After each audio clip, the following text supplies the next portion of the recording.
May we be reminded of the simple joys, the genuine connections, and the quiet strengths that make our small town special.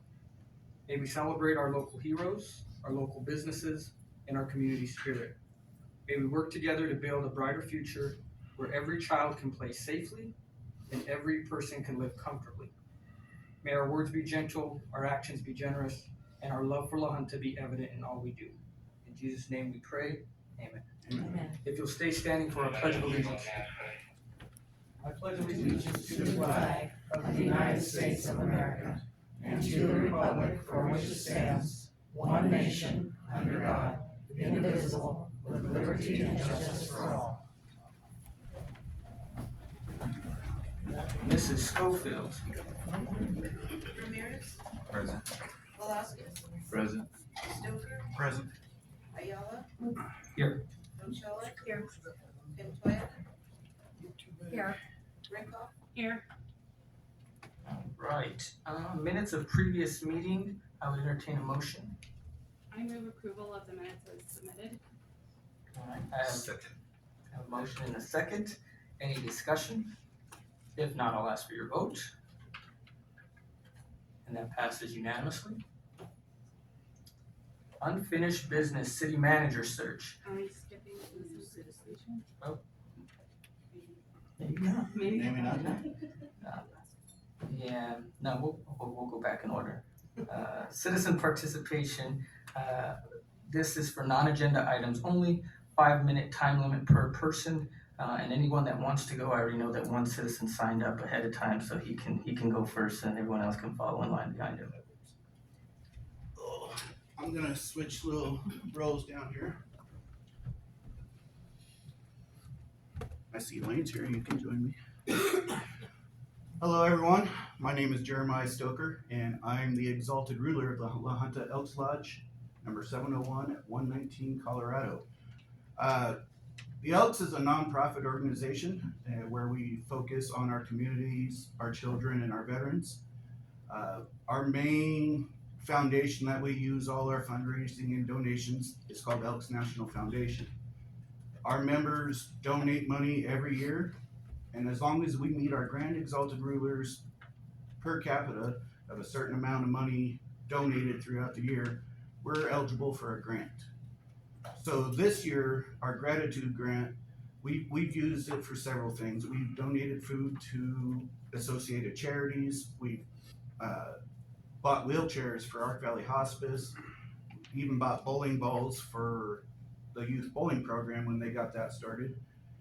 A few other things here and there. Well, this year we decided to go and address some public safety. And so we are using our grant money to donate a EV blanket to the fire department, as well as money to their fire safety program. So I have a check if we would like to get some people up here. What's an EV blanket? It's for electric vehicle fires, Oh, or the possibility of them, we could cover the vehicles. Elaine, would you like to join us since you're part of our? And this check for $2,500 for John Fisher Hose Company will go to those two things and hope that they can put to well use. Well, hope they don't get put to use, but if they're there, they're there. Yes, thank you very much, we Thank you. appreciate it. Yes. Thank you. Can you introduce all you guys? Sure.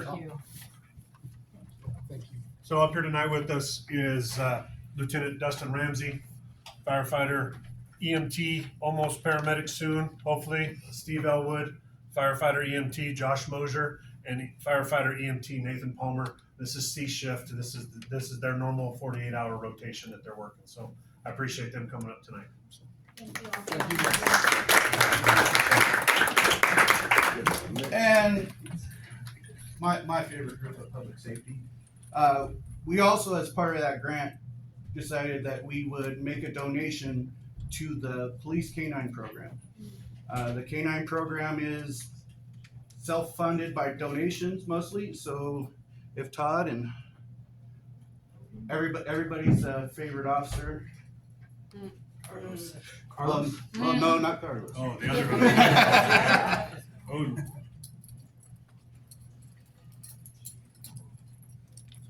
We like you, Carlos. So, on behalf of the Elks, we'll be donating $1,000 to the police K-9 program. So thank you. Kelly, just give it back to. Appreciate it. Thank you. Thank you, guys. That's your time, Jeremiah. That's time. Well, I was waiting for the cue. Thank you for that. Todd, real quick, do you want to just talk about the K-9 project real quick? About what's going on. All right. So, this is one of our two dogs. We've got a second one. It's a bloodhound. We just got it 12 weeks old, male. And both dogs will be trained in tracking, so they can track evidence, they can track lost people, just whatever. And they both do drug interdiction. And like I said, the biggest part of the program is funded by the public, so thank all of you that help with that. The only thing the city really has to cover is Carlos' wages and the vehicle he drives. So it's a great program. We really need it. Helps with what's going on in town now with a lot of the stuff we're doing. And we've got to use Carlos several times already. Unfortunately, once in Rocky Ford to look for a missing child. It didn't work out the way we always would have. But good program. Todd, quick question. So we went years without a K-9 unit here. What initiated this? Just finding somebody interested. You know, we've always had the program set up to be able to do it. Mike Ingebrett was the last one before Carlos. So Charlie Bartholomew, who helps us train, very big name in the protection dogs and drug dogs. So what she did is she just continued the school searches for us up until where we get our own dogs going. Her dogs though were trained to detect marijuana, where ours won't be because it is legal in Colorado. Any other questions for Todd? Yes, we hope so. Thank you. Thank you. Don't go too far, we might lose you here in a minute. Okay. All right, now it's open up for all citizen participation. Jeremiah was doing that as a citizen, not as a councilman, which is why he went down to the podium. So anyone else, you have 5 minutes. Please state your name and your address for the people watching online, and you can go as soon as you get up there. I have a question. The ordinance that's in this packet, it says that it's done today, so there's gonna be a conversation about the, There will be discussion if it gets okay, past the first. then and second. I don't need that. Anyone else? Going once, going twice. All right, before I get to unfinished business, Elisa Livy would like 3 minutes. I'm counting it. Okay, I'm gonna take an extra 30 seconds and I'm just gonna let everybody know that if you would like to donate to the K-9 program, just stop by the police department. If you would like to donate to the fire department or the John Fisher Hose Company or the Hunter Rural Fire, those checks that he just has goes in a separate bank account. The check he has goes in a separate bank account just for the project that we talked about. So that will all go to those dogs. So I just wanna make that clear to everybody. Sometimes people say I gave money and didn't go where I said. I got a bank account that says different.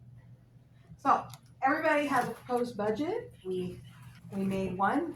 And I'm gonna go very quickly over just the book itself, not the numbers. So if you flip to section 1, page 1, which is actually page 2, this is a summary. Section 1 is always the budget totals for 23, 24, and 25.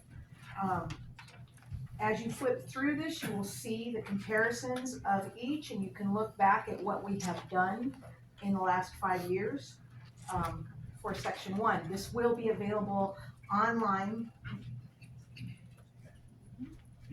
Yeah, say it because I'll talk about it. So this will be on our new website tomorrow or the next day. So anybody that's looking can look it up, and it will be made available to the public. Section 2 is the general fund. That's all it's about. The first page is a percentage split breakdown. Then you have the comparisons for your revenue and expenses, put in different formats. And then, of course, you have the department breakdown, which shows your revenue, your expenses, and how much is supplemented by your sales tax and things like that. Then the third section is your enterprise funds, and it is your breakdown. I did it a little different this year based on the comments from last year. You will see under expenses, it says transfer from fund balance. So you have your revenues, and then you have your expenses, and that is the difference. That is what we will have to take from savings to balance the budget, which we are allowed to do. I will say none of those go above depreciation, okay? So really, nothing's being pulled out of savings.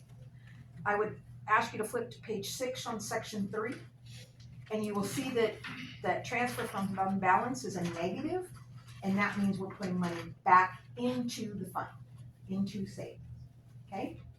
Section 4 and section 5, you have your 1 year, and we only did 3 years.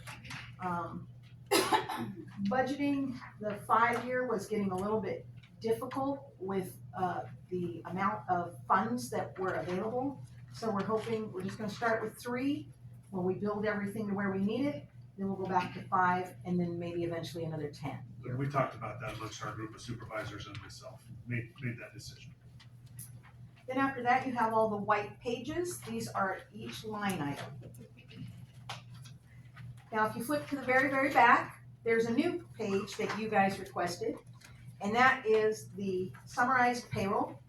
You have the full-time and part-time on the right, and then if there's an S, that is seasonal, okay? The benefits is how much PTO we would give an employee, because I earn X amount per paycheck, but I can only calculate how much we give them, not how much they take. So it is our best guesstimate, and if you flip back to page 57, you will see on the second line where it says benefits, in 2023 it was a negative. That means the employees took more than we gave. Any questions? Not right now, but I'm sure later on we'll have a lot. Okay, so the next step in the budget process would be for you guys to determine how you want to go about a work session now that the budget is made public. And then after that, we'll have first reading in October, second reading in November. And like we talked at the last meeting or at the last work session, you know, how they used to do it with the big presentation and all that. Personally, I don't feel that we need to go down that road. It's up to you as the council, but I think you have great information. We'll do a short little information for the public and whatever you guys decide from there. I'll just let Brad know. Thank you. Thank you, Lisa. I did have one question. Mhm. So you get more time when he asks questions. Yeah, so when there's, like at the golf course, you have 1 full-time? Okay, and then 4 part-time, is that correct? Is it all on the same line? Yeah. Okay. So can I get a copy of that? Do I need to go to your office? Yeah, 1 full-time, yes, that is correct. And one of the part-times is a permanent part-time. The others, Seasonal. well, Well, not really not seasonal, yet. they A just come couple in. of them are, but they're, yeah. They're more like college, high school kids, and they come and go as their schedule shows, and they run the, shop. Yeah, and then we have 1 part-time that actually mows lawns and does all of that. Lisa, can you hand me that? She wants a copy. Thank you. Thank you. All right, moving on to unfinished business, city manager search now. The job posting just went out last Wednesday. It went back out, I should say, since we decided not to move forward with the last finalist. That went out Wednesday. Melanie shared that on our Facebook page. Have we been able to put that on the website yet? Yes, I've yes, done the all new my one has, digging the new for one the- has it okay. on there. So that'll be on the new website as well too. And if you know anybody, it is nationwide. It could be in La Junta, Colorado, or it could be in, what was the last one? Florida, Mount Dora, Florida. I don't know how I'll always remember that name, but so it's far and wide. If you know anyone, send them SGR's way, and we'll start that process again here shortly. Hopefully, we'll get a nice round of new candidates. Joe, yes. on that, the committee, are we still, what's that look like? I'm waiting on one response from Mrs. Binder to see where she's at, if I need to fill two or if I need to fill one spot. If we can, I know Todd is short for time, if we can move the ordinances around and then Mrs. Harris. You wanna finish the unfinished business first? I'm done with my report. Oh, I didn't see that. I can't see that. Alright, go ahead. Well, that's still you, isn't it? Yeah. Yeah. Okay. So first, before we move anything around, we're gonna look at a second reading of an ordinance making supplemental appropriations to the Internal Service Fund for the calendar year 2024. And just like last time, Brad, do you wanna give a 2-second reminder of what this is? Yeah, that's that piece of equipment, the sweeper, multi-use vehicle. Besides that, it's got vacuum, everything that will be used for the trails, smaller, tighter areas. One person can man it and help others get back to other jobs, and it's a very useful tool. Specifically, was there a story that I heard anecdotally that was a big success that it had somehow? No, not that one. That's another piece of Oh, equipment. okay. Yeah, but yes, this one would be would be assisting that in other things. Great. Alright, I'd entertain a motion. I'll second. I have a motion and a second. Any discussion? If not, I'll ask for your vote. And that passes unanimously. Now, Mrs. Harris. And if we're reversing order, it looks like this has been the first reading of an ordinance concerning camping within city limits. I take it all of you have read that in depth, I'm sure. If I could, is there a motion? I motion to approve ordinance number 1670. I have a motion, do I have a second? I'll second. I have a motion and a second, do we have discussion? Yes. Okay, so I would like to hear, I know the way it was completed last time, the way we finished the conversation last time is that Chief Quick was going to have conversations about how to have an ordinance that would better help the police department. I'm just wondering what conversations happened and if, I guess I have questions for the chief about the ordinance. From what I could tell, no changes were made from what was presented at the, when we had the work session, so it's The two, verbatim the same. the two biggest areas that'll help us, and again, when we come across these people, we'll try to get them to go to Fort Lyon or whatever kind of services we can get them to take. But the last section, 909.08.205, camping and waste deposit within public stream, how would you say that word? Zone prohibited. And that'll help a lot, because we have a lot of them camping down there and using the Arroyo. We can't hear. It's directional. Can you hear me now? Yes. All right, that'll help when they're camping down there to get them to move on, because they are, urinating and defecating in the stream that goes into the river, and then leaving a big mess when they leave it. Then we have to have Martin's crew go in and clean up, which is, a burden on the city, having to pick up all that stuff.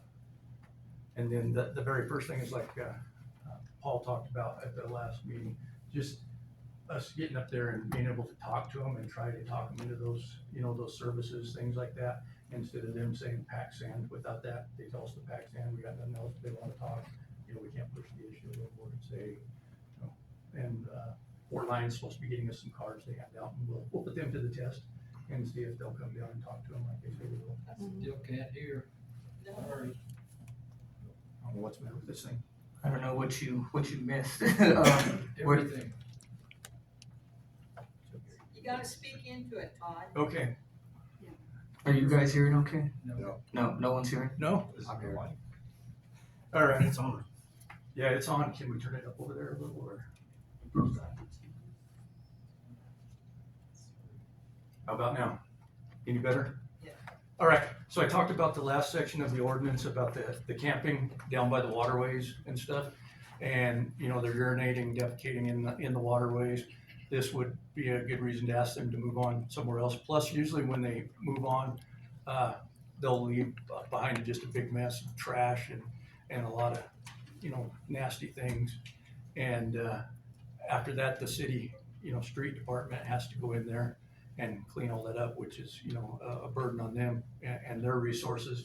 And then I talked about what Councilman Velasquez talked about last meeting. You know, if we want to go up and talk to them and try to get them to, you know, talk to these people with these services, maybe, you know, go to Fort Lyon or whatever. Without this, they can tell us to pack sand, we don't want to talk to you, and we have no other reason to be there. But with that ordinance, we could stay and push the issue a little more and try to get them to, you know, at least see if they would talk to some of these people and get the people coming that way. I have a question for you, Todd. Yeah. Oh, this is loud.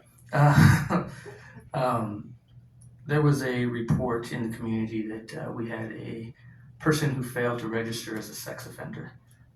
With this ordinance, how would that help out with something like that? You know, I'd have to look more into that because just failing to register as a sex offender is a crime by itself, which is usually a automatic warrant for their arrest.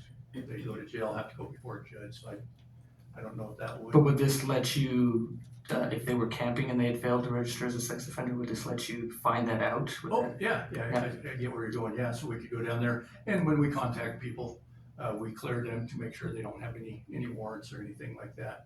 So yeah, that would, you know, give us a reason to talk and ask for their name if we didn't know them, because they may be somebody that failed to register from another jurisdiction, another town.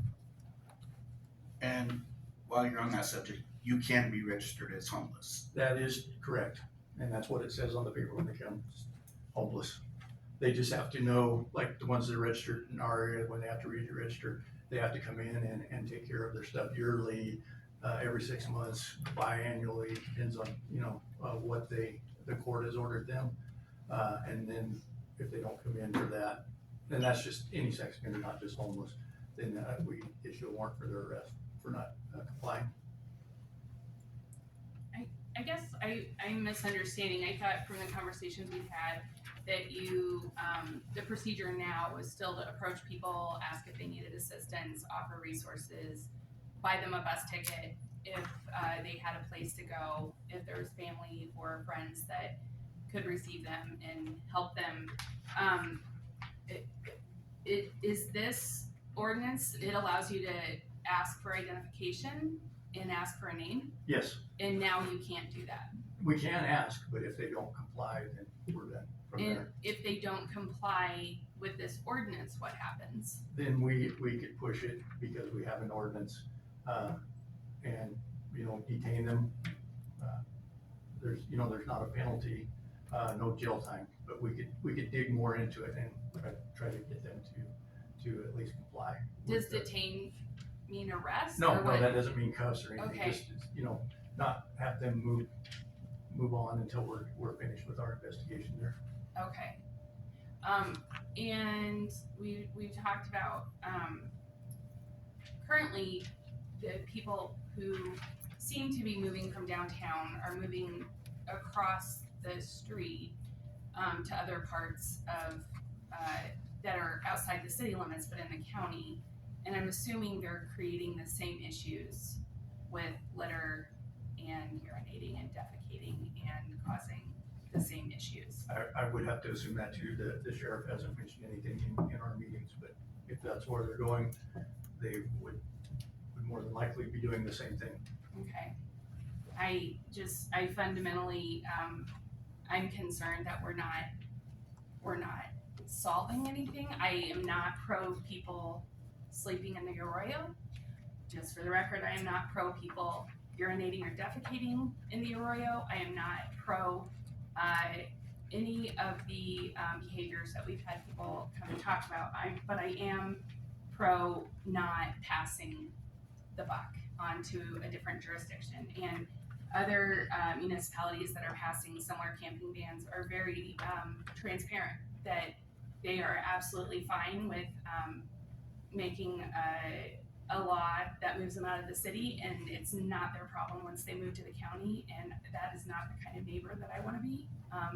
I believe this is the fourth time I've said it. I do believe that this conversation should not happen in a vacuum, and we should be having this conversation with people at the county level at the table at the same time.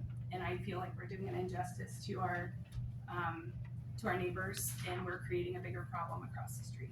So you'll be at the meeting tomorrow? Oh, I'm helping plan the meeting. Okay. Thanks for asking. I'll Yeah. be there too. Excellent. But I think that's not a decision-making meeting tomorrow. This is a decision-making body, and I think it's I don't think it shows much community leadership to pass the buck to a different jurisdiction or entity without looking at the actual problem itself. So. To that, I would agree with Maureen to an extent, but I would also say this is a public meeting, and we've been discussing this, and we haven't had any of those entities show up and discuss that with us. It's out there and they know about it. So, I mean, I would say that much, that nobody else has showed up. This has been a ongoing process and ongoing thing. If you're anywhere in the community, you know this. And to that point, the groups that have showed up in support of those people didn't show up till the last meeting. So there's been plenty of opportunity, I feel, to discuss it, and nobody on that side has made a large effort to do that. So I would say that. I'm sorry, just to clarify, from the county, nobody from the county has shown up to discuss it, or? I mean, the people who I would say are, the county, the commissioners, or who people would report to on this issue, and none of those people have showed up here. Nobody from the health department has showed up here. The people that have showed up have been, I can't remember her name, but from Fort Lyon. Lisa did show up here, but it wasn't until the last meeting. And this has been an ongoing thing, like not just recently, but for the last 2 years. So that's I would say that though, like there's been plenty of time to discuss that, and until it was brought to this point, has nobody showed up to discuss it. So. And nowhere in the ordinance are words homeless, unhoused, unhomed. It's prohibition of an act, not of a person. And that would to include public camping, even if we had somebody that's transient through the area, even if they're on a tour of the United States and they decide that they want to be camped at the city park, they couldn't. So it's prohibition of a specific act, and through the establishment of this ordinance, merely just gives our police officers probable cause to make an approach and then make and ascertain the situation from that point forward, where medical assistance is needed. Is we have nothing, and they are just required because we've done nothing to drive past somebody. How many times are you going to drive past somebody before it's too late, before you can go up there and legally ascertain their situation? I would ask you, Todd, in that situation, if say somebody was riding their bike across the U.S., they stopped in Lahana, and you saw them perched up at the city park, how would you handle that situation?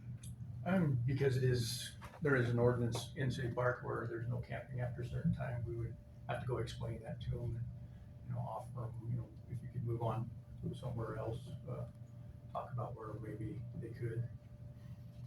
But, yeah. Is there somewhere that they would be allowed to go? Right now, KOA, Walmart, parking lot. I'm sure there's gotta be more out there, I need to research that. And there's a provision in the ordinance where this body can, if we do have a special event like Ride the Rockies or Ride the Plains, we have allowed mass camping in City Park and at the middle school area. So it's flexible in its nature. But like I said, best thing that it does is it gives our police officers probable cause. Speaking of flexible, me and Todd and Aaron talked, and we kind of wanted to revisit this if this passes tonight in about 3 months to see if we're having any issues, if we may have to step up the consequences if it comes to that. Mrs. Harris has said that is something we would be able to do, correct? And I want to bring up too about being good neighbors. We also, with this ordinance, I think it's being a good neighbor for our business owners. We have business owners that are having their property damaged. I'll point one out exactly that's here that has had meals cooked on their HVAC system fans, which is causing damage that now our local businesses are having to put out money to pay and fix. And really, there's not a whole lot that can get done with that. Like I said, there's been damage happening, and at least this way, I think it at least keeps people moving where there's less propensity to have damage done to these areas that somebody may be camping at. Because along with camping, we've all seen with fire chief being here too, causing fires. I'd hate to see somebody cooking a meal on the HVAC of the gym, and then we lose that building because it happened to catch on fire for something that shouldn't have been happening anyways. So we just got to be good neighbors for everybody, as well as the people that are being negatively affected by this. One thing I would like to add too, as a comment, if that's okay, Mr. Mayor. I was approached last Thursday by John Morgan from Morgan and Sons. He has a building located at Second and Bradish. That's their warehouse area. And then the property next to them to the north are the Strains. That's who owns that property. They're very good friends. He kind of helps take care of their property. There was a group of trees located right behind the property, and he noticed that over time and time, people have been camping in those trees.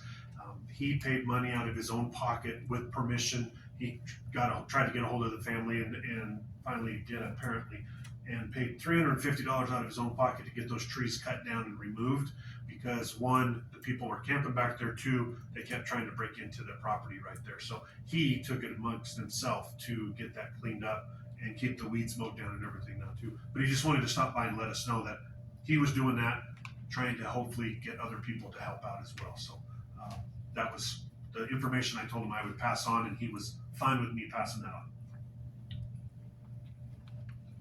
You guys have anything? Okay, go ahead. I have two questions. I think one is for Aaron and one is for Todd.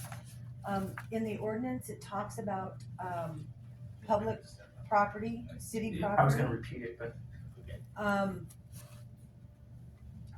So I'm always confused about sidewalks. It's like it's my responsibility, but not my real estate. So is the sidewalk in front of any of my buildings or any of my properties, would that be considered city property?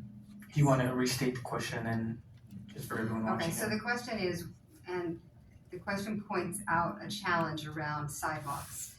Because often the city reminds citizens, businesses, that it is the citizen or business's responsibility to maintain sidewalks, keep them clear, free of debris, free of snow. But on the same token, what Cassandra is pointing out is, does that mean though that they are private and the belongings of that individual? And that unfortunately is no. The city essentially has an easement in those sections. Okay. So the city has, the sidewalk is public property where an ordinance like this is concerned, and private when it comes to scraping snow, unfortunately. Okay, so I just wanted to make sure that, Yes. okay. And then for Todd, so in the ordinance, I don't see anything that talks about any penalties or repercussions if they don't comply with the ordinance after being spoken to. So would that be something that is dealt with in the ordinance, or is that another penal code that we need somewhere else? If there's another law or ordinance broken, then we can, enforce whatever actions that has, but with this one. Okay, so we're having an ordinance with no repercussions. At this time, That's what I talked about. We're going to try this out for 3 months, see how it goes, if it passes. I don't want to count any votes before they're voted on. And if it works and they move along, they seek other resources like the Fort Lyon, a bus ticket, or whatever it is. Great, it's done its job. If it doesn't, So then if we're we not can, able to get them to comply, then the city will talk about what repercussions there could be. Yeah. Okay, gotcha. Okay, and like what with Mr. Stoker was talking about, somebody cooking something on an HVAC unit, I'm assuming that would have been on private property, and that's just trespassing, correct? Mhm. Okay, and then there's ordinances and damage to. and repercussions Damage to for property. trespassing. Yeah, that's my Okay. question then, because the cops weren't able to do anything when I called them. They made them leave, they asked them to leave. So Uh-huh. how do I protect my business?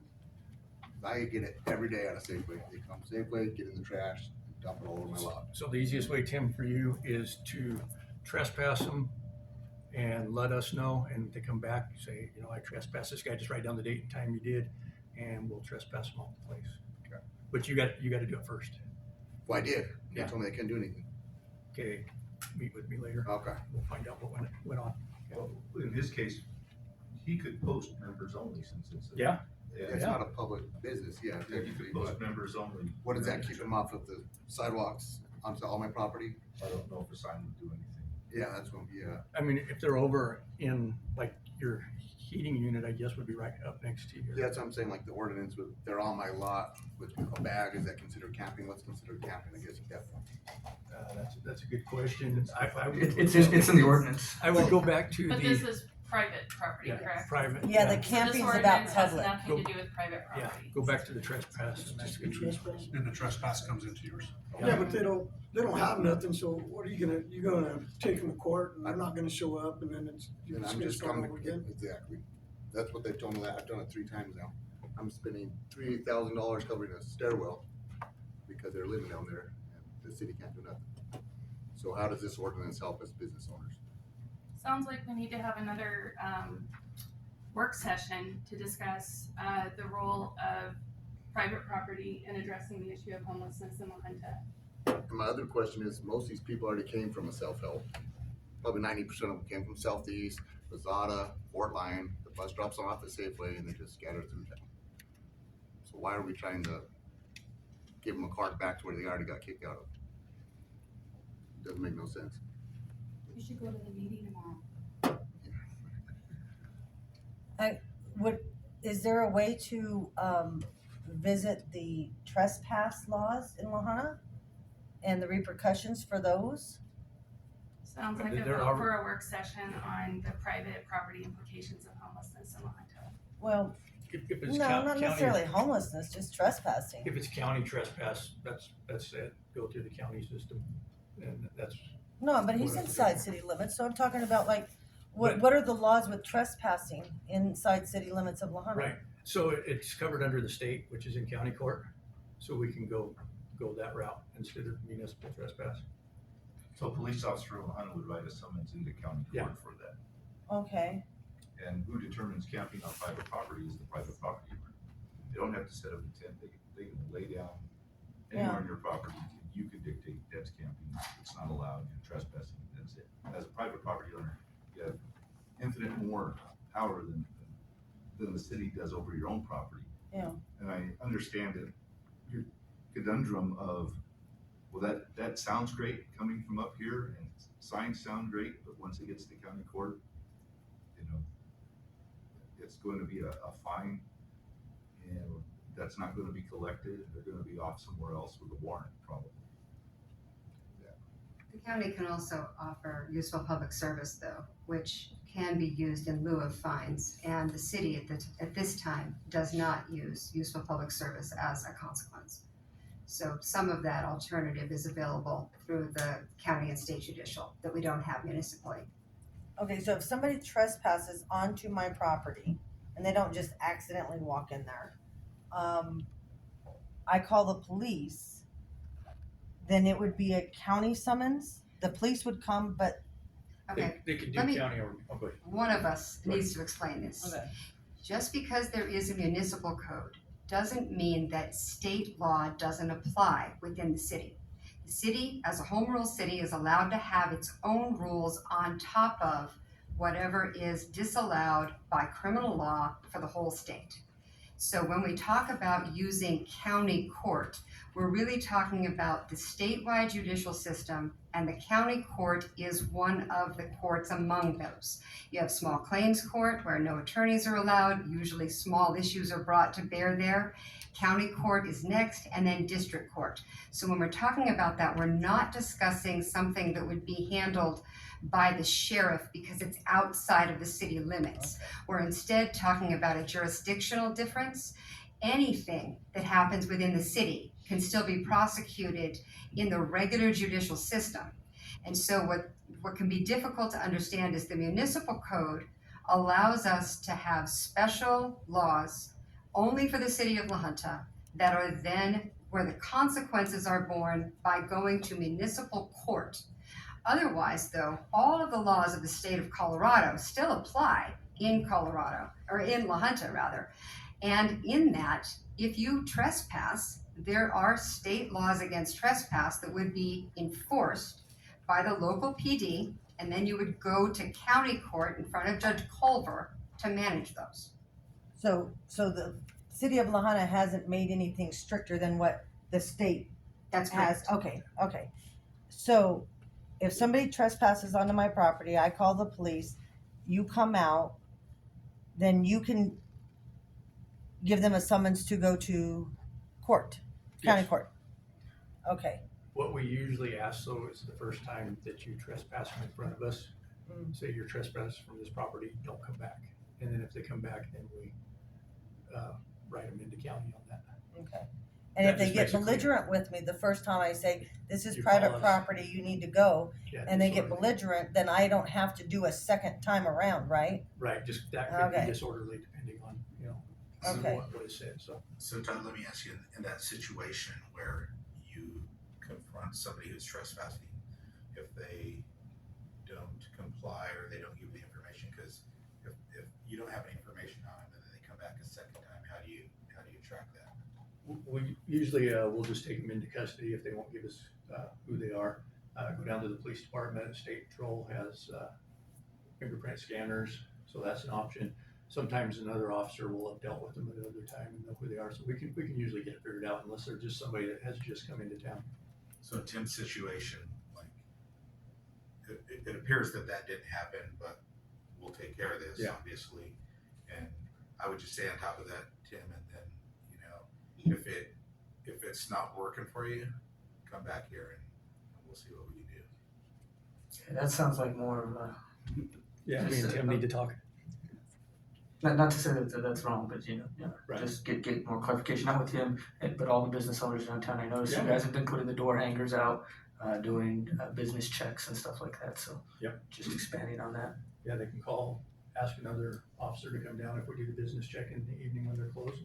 Any questions they wanna ask?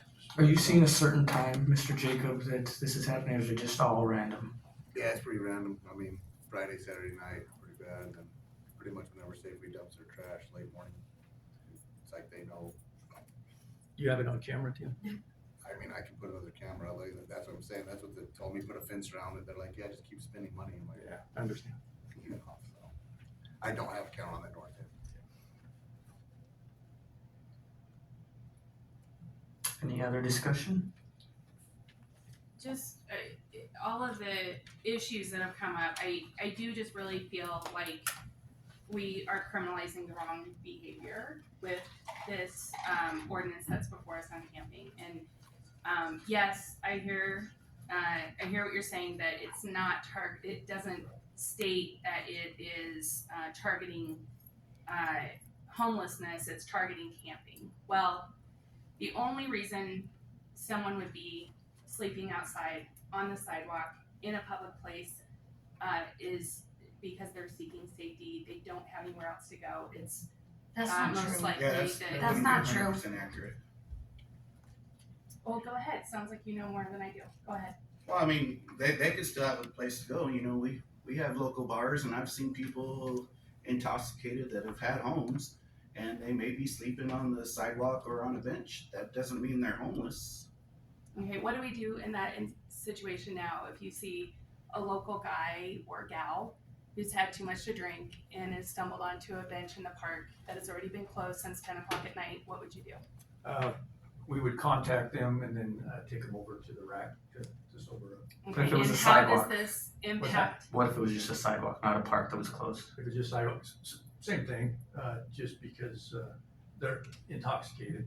And how does this give you any authority to do anything different than you're doing right now? This is really, this is a question I asked at the very first work session. I am still trying to understand what is different. I think that this absolutely is criminalizing someone who is homeless. And I'm particularly concerned because it is now transparent that this is the first step to saying we are making it unlawful with plans in 3 months to making it criminal. And it should not be criminal to not have a home. That Todd told you the first time at the meeting we had, and he's telling you again tonight. And Paul's telling you that it gives them probable cause to be able to approach them, whereas before they could just say, leave me alone. I'm sorry, I heard it completely different. I heard Chief Quick say, absolutely anybody that he ever sees in distress, sleeping on a sidewalk, or that looks like they need help, he would approach them and ask them if they need help. He went through the whole conversation that he would have with them, and he gave explicit No, that's directions. not the way I heard it. I understand we hear it differently. It's fine. So my question is, even if there is just, if we just ban homelessness, like, it's not my responsibility to take care of the homeless.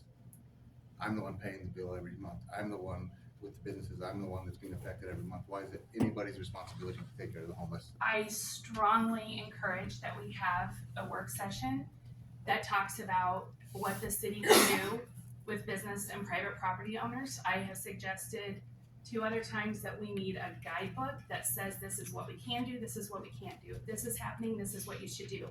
These are the signs that need to be put up so you can have the most effect when you are trying to deal with trespassing. I am 100% behind effective implementation of the rules that we already have. I think we should be focusing on what we already have on the books: trespassing, harassment, public urination. These are all things that we have on the books, and we should be focusing our efforts on enforcing those instead of making up a new ordinance that does not impact the actual behaviors that are problematic to public and private property owners. If we did that, Maureen, every contact that a police officer in Lahaina would have with somebody that is homeless or camping in public would be a criminal matter. If they had to commit a crime to be contacted, the police officer would have to take further action than just a welfare check. If we waited for them to be, if it was trespassing, it would be charged with trespassing. If it was all the other things that you mentioned, every contact that they would make would have a criminal connotation to it, and that is antithetical to what we're trying to do here, where we're just trying to give the police officers probable cause. We don't want to arrest everybody that they come in contact with. We don't want to cite everybody that they come in contact with. The first and foremost and most important application of this ordinance is probable cause to establish a welfare check. If they have to break a law and you want to just go by what's on the books, that would be so strict. Not at all what I'm saying. Not at all what I'm saying. And I've been interrupted, so I feel like it's my turn to interrupt. I am saying that what I heard Chief Quick say the very first time we talked about it was exactly what we are asking him to do. And we can leave it at that. I heard one thing, other people heard other things. We can leave it at that.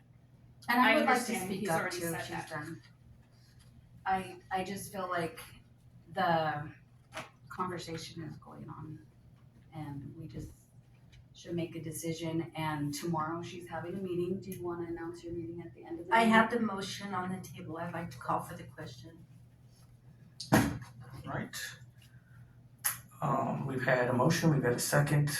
I'll ask for your vote. And we've had discussion. And that passes 6-1. 6-2. 6 to 2. 5-2. So I'm gonna read it off. Rickoff, no. Pantoya, yes. Ochoa, yes. Ayala, yes. Stoker, yes. Velasquez, yes. Ramirez, no.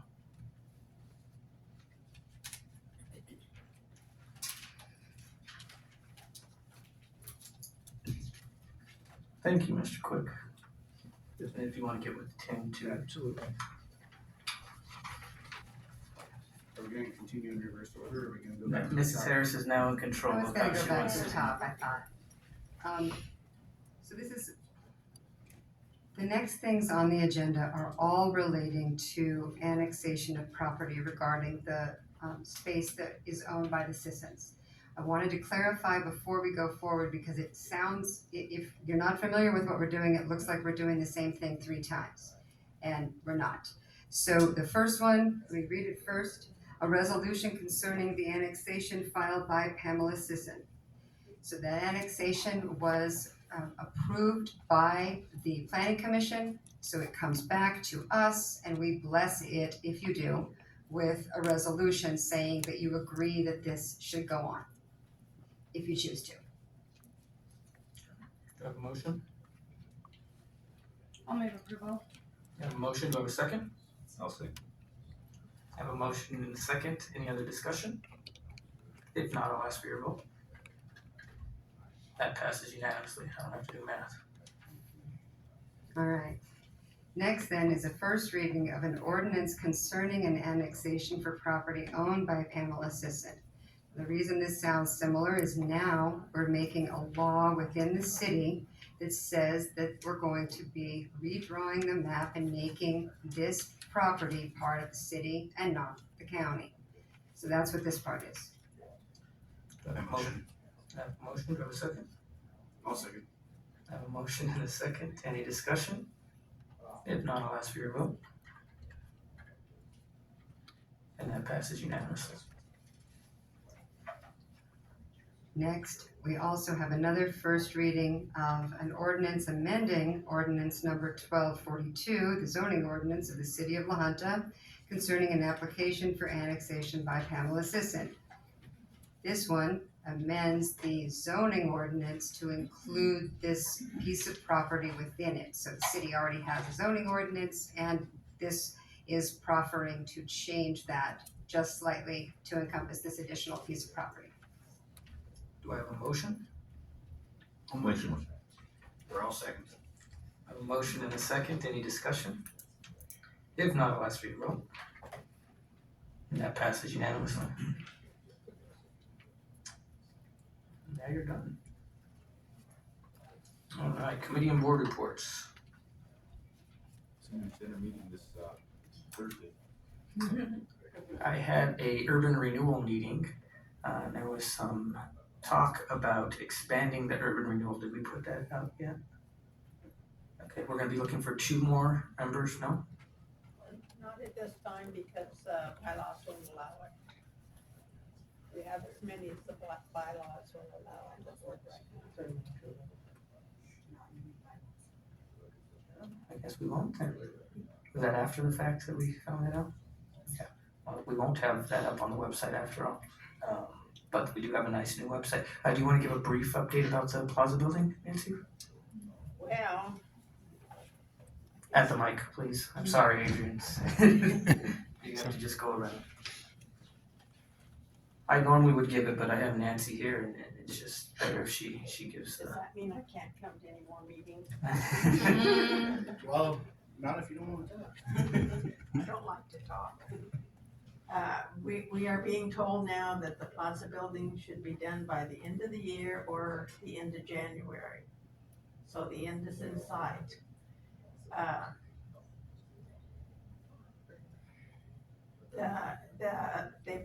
The electricity has been the biggest roadblock that we've run into, and that problem is getting some resolution. I'm not saying it's totally resolved, but it's getting some resolution right now.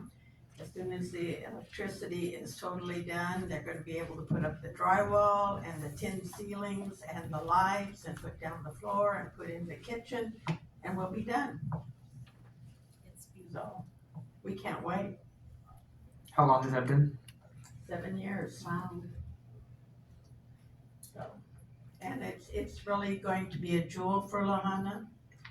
And if SECCP had not taken on this project, there would have been another parking lot there. So I think that SECCP has done a great job on taking this project on. So, are there any questions? We're just looking forward to seeing the finished product. Me too. Nobody is looking forward to it as much as SECCP is. Thank you, Nancy. Interim city manager comments. What's up over there? Well, thank you. I just have a few things to go over. The first topic I want to talk about is our new website. It did get launched on last Friday. We did meet the deadline for the grant by a few hours, but Pam and Melanie worked hard on this with Jesse Klein as well. So it is up and running. The website, this is just a few reminders on some things. It's a dynamic site, so we still need to do some edits and additions to it. But when you type in www.lahanacolorado.org, it does bring up our new website. So there are still a couple tabs that are blank. We're waiting on some more information, some updated information, but it's a work in progress. The grant has been paid out and is completed. The final report's been completed, so everything's good there. The website is ADA compliant, and it meets all the accessibility standards, and it gets tracked and checked every 24 hours to make sure that we're still in status. So it's being monitored to make sure that we meet all those requirements.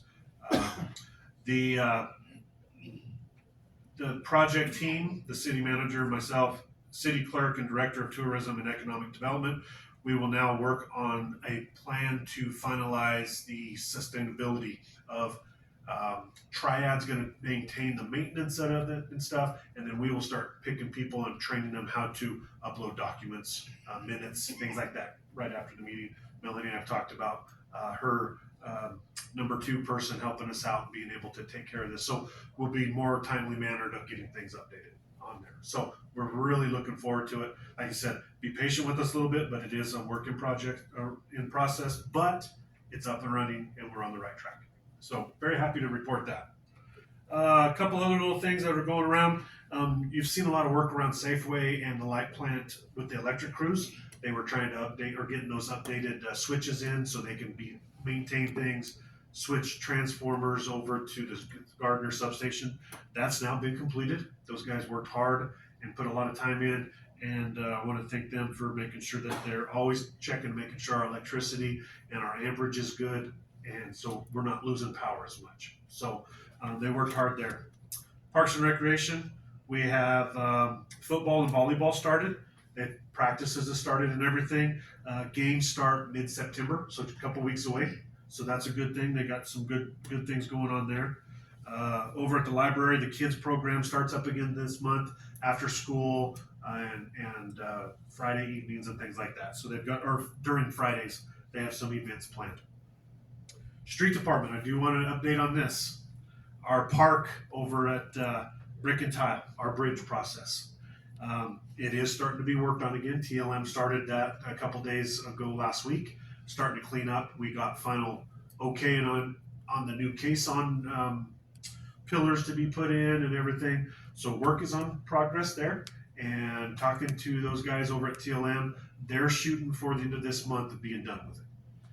In the process as well, Martin and his guys are laying in some concrete along 10th Street where the asphalt trail was, or the walking path was along 10th Street. We're going to tear that out and put concrete in it. Hopefully, maybe, what's that? All the way up?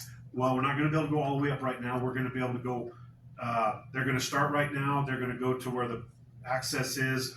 Once the pillars are all done and all that concrete or the construction work's done, then they're going to be able to go up to probably just the Arroyo this time. Next year, maybe start going up. So we'll get concrete along there instead of just asphalt. I think that'll be a big plus. Okay, that's going to work out really good. End of the month. Then they'll be moving over to finish the bridge over on 3rd Street. The underneath, they need to finish painting that and stuff. But they've been working on removing all the debris, getting trees cleaned out of there, it's really looking nice. So are So, you guys gonna burn those trees or? no, you just- they'll take them to the tree dump and get those taken care of. And then the last thing is I just kind of want to put this out there. So we did have a water main break in the middle of Fifth and Cimarron and Fifth and Raton, right on Fifth Street, right in there. I'm going to ask everybody out in the public too that when you see cones being put up or work going on, don't drive through their work zone. That's a safety hazard. Also, that kind of ties back into car accidents, fire zone or fire scenes and things like that. Cones mean a reason. Don't drive through there. We all want to go home at the end of the day. Same thing with our workers for the water department, electric crews. Use some caution around there. We had a very close call this morning. They were putting some cones up. A car tried to drive around them because they were in a hurry getting somewhere. So just use a little caution. And remember, everybody wants to go home at the end of the day. So that's my little safety PSA. Take my fire chief hat on and put my other hat back on. But I just want to say that things are going good. Those are some of the things happening right now. And we've got the budget in front of us. Take your time looking at it. If you have any questions, give me a holler. We are balanced. That's the big plus. So I feel very comfortable with this. So that's all I have, Mr. Mayor. I have a couple questions. Sure. Can we get a report on the tree dump next meeting just to see where we're at, how that's working Sure. out since we started charging? Sure. And see what that looks like. I can do that. If we're okay with that, if we want to change anything with that. Okay. And then just so everyone else knows, me and Brad have talked and I've told him that I wanted to look at increasing our money for street signs. Especially, I think last year we did Carson with stop signs. Bellevue is another one that, is talked about Safeway tonight. We see a lot of accidents on Bellevue as well too. So I talked with Brad, I talked with Martin, but I want you all to be aware too that I asked for that, not just because I'm asking for it, it's because I've had that from the community a lot. Everyone Sure. wants to. And on that line item for the street signs, I did increase it some. Okay. That was from last year, so that was able to be put in there. And then I had one, since I'm talking about that, person asked me about Third and Harriet. He said that there's a lot of accidents, and there is a stop sign there, but I think he just wanted like more signs for children at play type of deal. Okay. So not so much a stop sign, but children at play sign, and then 12th and Grace as well too. Okay. All right, I'll visit with Martin on that. There's a lot of trees too at Third and Harriet that might be part of the problem. They have some of those have been trimmed up. Okay. They have, right? Is Harriet the one that's just to the west of me? Yes. I like to say where Quickies was, but yes. Okay, Right. yeah, those hedges were out of control. They have chopped them down, but it deviates your eye when you're trying to look. If they were gone, they don't serve any purpose except for to collect trash. If they were gone, that'd probably be better. But also, there's a lot of big cars, like SUVs and stuff, that park on the south side of 3rd Street, just west of the Harriet intersection. Okay. And that makes it hard to see around, and they have a retaining wall, so it's not like you can stay back It's a little, you gotta and kinda be able inch- to see. inch your way out. You gotta edge out there quite a bit. I avoid that intersection because of that. Okay. I will have them kind of look at that and see if, Yeah. if they're parked legally, that's okay, but I mean. The hedge trimming, was that something the city did? no, that was code enforcement. No, that's got code on it. enforcement pushed that issue and they got to take, the property owners took care of that. Oh, and to kind of just give everybody an update too, since you did say code officer, Todd spoke to me this morning. He is in the final stages of a gentleman that was interested in the code officer position. He's already post certified as well. So as long as he finishes passing everything, the background and all that, everything, we'll have another code officer hitting the street here pretty soon. Was that the one that trained Colby too? No, that one's already, he left and he's a police officer now. This is a whole new one, so. Okay. Any other questions for Brad? Moving on to governing body comments. I'd just like to touch on and speak to the library. During our last budget work session, there was the issue of the library came up. I guess issue's not the correct word, but something to do with employees and I guess a comparative statement made by a council member, Ms. Pantoya. That's as I took it, but it was a cause for some consternation among the employees. You know, the library is such an indispensable part of our community, as are the employees. I mean, and they do much more than just check books out. If you want genealogy, ancestry, the history of Lahana, and a lot of history of the Arkansas Valley, it's a patron-driven library, which is it's kind of rare. So, I mean, I don't believe that the library is in peril. I don't think it is. If you could speak to that, just to assuage any concerns, Brad. Yeah, and what I took from the work session was just some concerns of how the money's built for that. I mean, they're not a big revenue for our city, and if it was brought up that it's about a 90% salary for their organization over there. I guess some of the big questions is why is there so many employees for that type of organization? And I did speak to Heather this morning to kind of have her do some homework. So if we did have a work session, she could have some more detailed things because, you know, I'll be honest, there's a lot of us up here too that we don't know what a library really does unless you go in and actually use it. And I do agree that the library it's a big part of the community, but there's things that could, you know, it's been ran for so long the same way.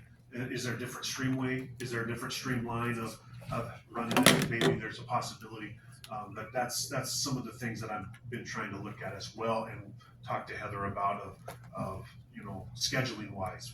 Why is there this many employees at one time? When can we condense it down, or maybe how can we make it better? And I guess that's the goal. Does that kind of answer your question? It does make it better, yeah. And each one of those employees is kind of a specialist in different areas within the. Yeah. And some employees are required. Some has to be at the front desk. I know there's a roamer. There's somebody doing the child portion of it. Yeah. So and you know I wouldn't be opposed to, you know, reaching out and just kind of seeing how other ones maybe operate that are maybe our size. I don't know. I know there's library districts that are different compared to libraries that are tied to municipalities, and they have different requirements and things like that. So I don't want to get crossed up in that, but yeah, I can definitely try to get with Heather, get some more information for you as the council so you can better understand and be informed of how and why, if that helps. Any other governing body comments? Yeah, I just want to speak on that as far as like me bringing it up, because I know I wasn't comparing apples to apples. It was apples to oranges, whatever. I was looking more at cost over value because of the complaints that we get in the streets and the cemetery and in parks. And then like with the parks having limited staff, they are covering more property. And so, and at almost $500,000, that was concerning. Yeah, and I did kind of look at that when I was working on the budget of, you know, doing this whole process this time for me to totally open up my eyes on some different things. So those were some of the concerns too, and I agree with you, Lisa, on that. And I did call Lamar Did you? to get some numbers. Okay, that's good. And Brad, thank you for being so in-depth too and moving forward and saying we're not just gonna do things the way that they've always been done and really delving deep and looking into. Oh, you're welcome. That, I mean, you can see that books are bright orange. I didn't want you guys to misplace them or anything, so. I think in response to that too, that's exactly why we look at the budget, we do what we do, and we're looking at new ways to do things, and we make the decisions we make so that, you know, for the future of Lahana, we can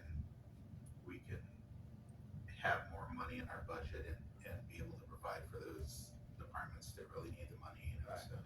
And when I was hired as the fire chief to come down here, that was my main goal, was to, you know, we got to think outside the box, and it did help me personally grow in the position I was in, leaving and going someplace else and learning some new ways, and then coming back and seeing what was there, and you're like, my gosh, we've been doing this the same way forever. Same thing with this budget process. We've been doing the same budget process for however many years. Why can't we reach out a little bit and change it? We got some great new ideas, and Elisa and I talked as well, coming into this next year, if I'm still in this position or whoever is in, of having some different ideas for the council to make it easier for you with the process. You know, we're balanced, everything's going good. Do we have to have a work session? Do we need this? As long as the community's being involved, having some open houses like we did, that open work session, talked about things, if we can speed up or not speed up the process, ease up the process, streamline it a little better and make it easier for you guys to make a decision, that's the goal. And I think that's the overall thing. I think when we've had several meetings, who's the gentleman from the economic development from the state level, or we've met with him several times? You're talking about Michael Yerman? Michael Yerman. We had several meetings with him, and one of the things that he said to me that stuck with me was that we're thinking at this level, and we really need to be thinking at this level, and the way we do that is to reach out and utilize some of these entities out there to learn how to move forward, because we have done things a certain way for so long. So, and I think different departments are starting to reach out that way, and maybe I know we have other departments that can still reach out, and then we can collaborate together and make it better. Okay, personal comments to me. Budget. Speaking of budget, and we talked about this in the work session, but turf tank. Yes. That's a thing that we've got to look at in a lot of departments, and it's moving forward with equipment that that we know in the long run is gonna to pay off. If you were here for the discussion, turf tank is a automated lining painting system that the Parks and Recs department purchased with the assistance of East Ontario School District and Ontario College, and that money was split between all of them. And he spoke about it painting Veterans-Ville in an hour as opposed to 4 hours, and freeing up those employees to do other things while the automated system does this. Saves on paint, saves on time, saves on money in the long run, and the new trucks for the trash department, I think, are going to do the same thing. It's something that we have to look at and look at the payoff in the long run, even though we're spending the money. So. Right, and when that was brought to me, I really looked at that, and standing out there watching it do its job. I mean, it was it was doing it, and that was new ideas for the guys standing there too, going, hey, while this is doing, one other person could be off doing this. These guys could be at a different field or a different part of the park doing something else. And then when we talked about painting the lines on the parking lots and things like that, it's just going to help solidify things and beautify things that haven't been able to take care of. And I think, sometimes we have to spend a little extra money, but technology and the tools, making sure that we have the right tool for the right job. And I know I've said that before, but if we have that, it's going to make things run a lot smoother. And then the other thing I have to do is on the ordinance that was passed tonight. Obviously, there was a lot of discussion about that. Did we make the right decision? I don't know. I think sometimes you have to do what you have to do to encourage more discussion. I think now we are where we are, and those other entities need to step up and just because something's an ordinance or something's a law does not mean it can't be changed. So I think there's opportunity for more discussion, and that discussion is going to occur, and if things need to change, there's ways to do that. If not, we made a decision that'll help us move forward in that. So I don't want everybody to think it's a negative thing out there, because it's not. It's a way of moving forward, and things can change. So. Speaking of things that have always been done a certain way, I was under the impression once you made an ordinance, it was just so hard to change anything on that. Mrs. Harris has eased my mind on that, so that's why we were able to do what we were able to do with Todd and the one we did tonight too. So that was just a previous way of looking at things, and it's like, okay, if you do it this time, it's going to be really hard to change anything going forward. And you assured me that we would be able to do that. No problem. So thank you for that. I think we have two people that know a little bit about one of our bigger events in La Junta coming up this weekend. Either one of you want to? Early Settlers Day is this Saturday, September 7th, kicking off at 7 a.m. with the community breakfast down at the Santa Fe Plaza. 8 a.m. is the Battle of the Banks chalk art contest downtown La Junta. 8 a.m. 3-on-3 basketball tournament at the city park at the basketball courts. Excuse me. 9 a.m. is the trike races at the La Junta Chamber of Commerce right in front of. And speaking of cones being put out, when those are put out there to block off, again, please don't try to drive around that. 10 a.m. the parade kicks off downtown, the usual route. 11 a.m. is the free family fun zone at the city park, East Lawn. 12 p.m. is cornhole tournament, City Park North End. 12 p.m. is the kids fishing derby at the city pond. 12 p.m. is the senior lunch, 55 and up, City Park West gazebo. 1 p.m. the skate competition at the skate park, and 2 p.m. is the dog parade with a lot of vendors. So I know that they had to cut the food vendors, the main stage entertainment. Okay, sponsored by Sutherland's. Trent Ryan with Art Valley Entertainment, 12 p.m. to 5 p.m.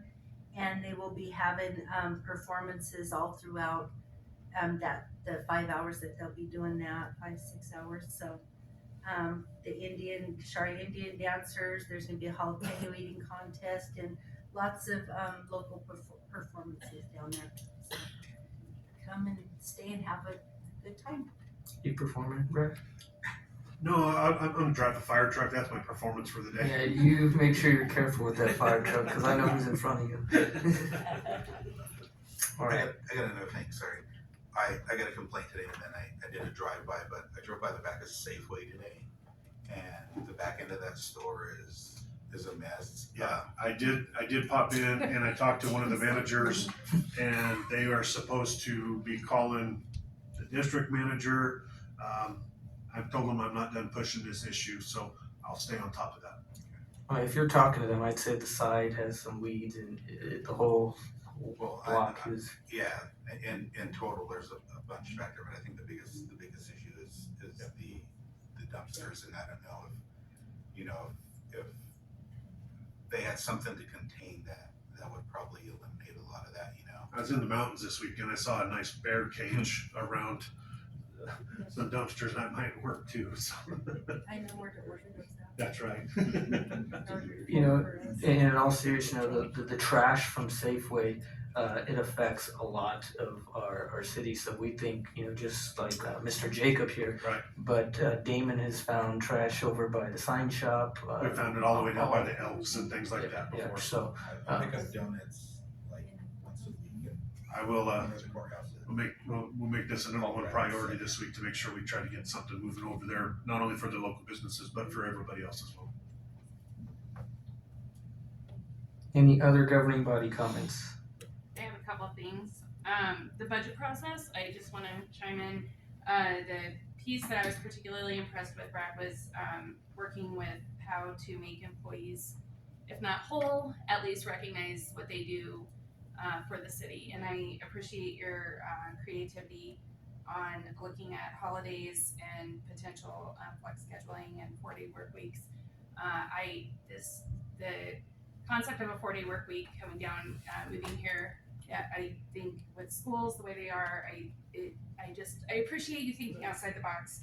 I second everything everybody else said, but particularly was impressed with that.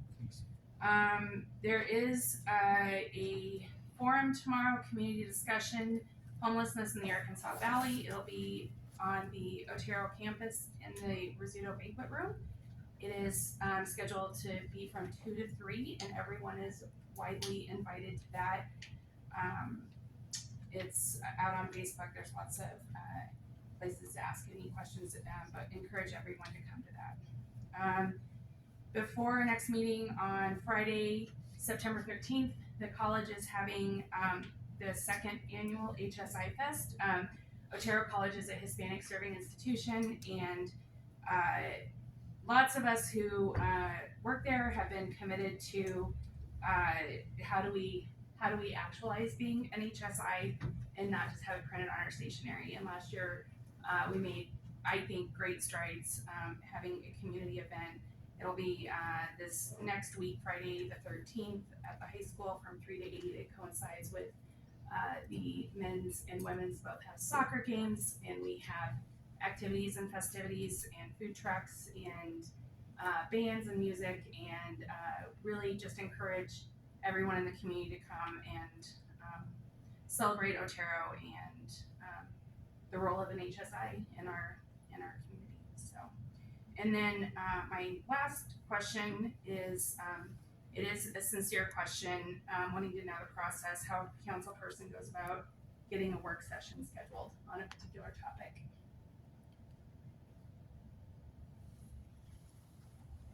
You want to take that? You want me to take that? Go ahead. You know, if it is something that we all feel we need to agree on, we don't vote on it, we take a consensus that we want to schedule a work session. I have to give you, 24 hours? 24 hours to put it up. That way it's open to the public. As I say, in every work session, nothing can be done, no official business, no votes, no seconds, no firsts, nothing like that. But I would say that had to be a consensus for us to have a work session. Would you agree? Okay, then I would like to have a work session that is discussing what business owners and private property owners can do in the city, what their role is, working with the city, with the police, with fire, on solving several of the issues that have come up and some of the other topics.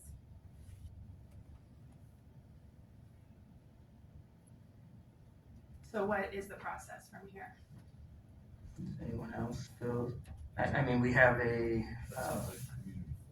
yeah, and we also have a budget, one more budget work session we have to hit, and after that, I'm open to looking at that if it does sound a little bit more communities around it, but I can't make decisions for all of us.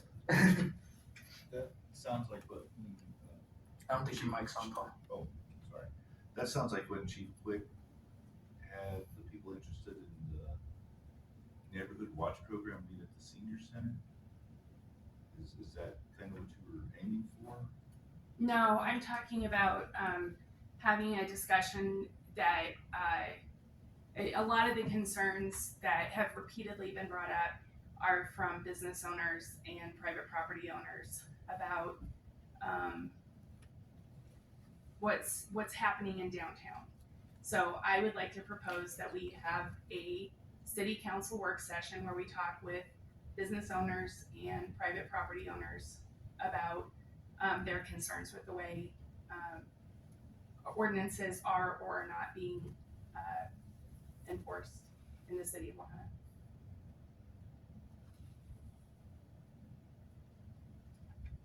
I'll go. And I don't know if that quite fits the purview of, a work session, like Paul had said, it's more of a forum, so. Like a town hall? Yeah. I mean, I guess we could put it out there in that forum, and if the involvement, moves it to a work session, that we could do that, but we can get enough business owners and the people who have the issues attend, and there's enough to bring it to that point. Whatever comes of it. Okay, so basically going forward, if I have an issue that I want to have a work session on, I can just bring it up and see if anybody else is interested in talking about it. Just because I've never been asked about any of the other work I mean, sessions. I'm It's interested in something I that want to aspect, do. into hearing what the business owners and community members have to say about it, It's the point of getting them to attend and actually do that point, but if we can do that, then I think we can move forward with that, I would say. Right. Like when the police and the mayor did that town hall thing that was televised or Facebooked or whatever you call it, like something like that? What was that? That was before the election. That was a crime town hall. Yeah. That was Like one of those types of that was things? just me, Todd, and Dean at that time. I would say get a list of business members who want to do it. Maybe partner with the chamber. think maybe one of the reasons that I'm hesitant here is that when we try to figure out what the list of things that we would be bringing to that work session are, many of them may not be things that are within the power of the council. So I think that in spite of the hesitance and everything, I think that the dialogue is really going toward what elements belong in a council work session and what elements are required to be determined first. So in other words, maybe businesses would get together with interested people looking at a top 10 list even of the issues that they find important. Now, one of the things that you've identified tonight repeatedly is what's going on specifically with some of the, not even necessarily municipal rules and ordinances, but how state law is being enforced here. So I think that if you were to narrow the scope of the discussion, it would help me to know how to support the council.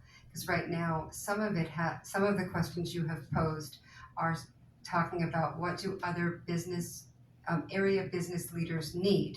And of course, I would have nothing to say about that, and to some degree, neither would the council. But if businesses were to get together, develop a list, and then determine which of those priorities needed council action, I think that would be the time when a work session is more appropriate. Now, I know that previously, I want to make sure that we continue, because at a previous work session, we talked about the need to return to the La Junta City Code and talk about whether we thought that the fines were appropriate, talk about whether or not some of the wording in the statutes was what we wanted to keep. And remember, at the time, we had Colby Martinez here, who's our current code officer, but possibly not for much longer because he's in the police academy right now. But Colby had a list of statistics that were helping us to understand which statutes or ordinances in this case, are being used more. But without further guidance from you or the council in general, I don't know that any of us have talked about another work session to that end. But I do want to honor that I know we talked about that before. We're not dropping it now. I at least don't have enough information to know how that particular work session would go forward.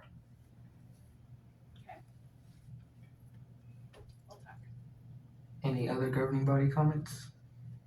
If not, I will adjourn this meeting. Thank you all for coming out tonight. Wait, Maureen, can you tell me, the Rizzuto Banquet Building, where is that? It's in the student center on San Juan. Yeah. Is that where they have like All the big banquet weddings room. and Yes. receptions and stuff? Yes. That's where they have that eat around the world. Join us for coverage on seconews.org. Okay.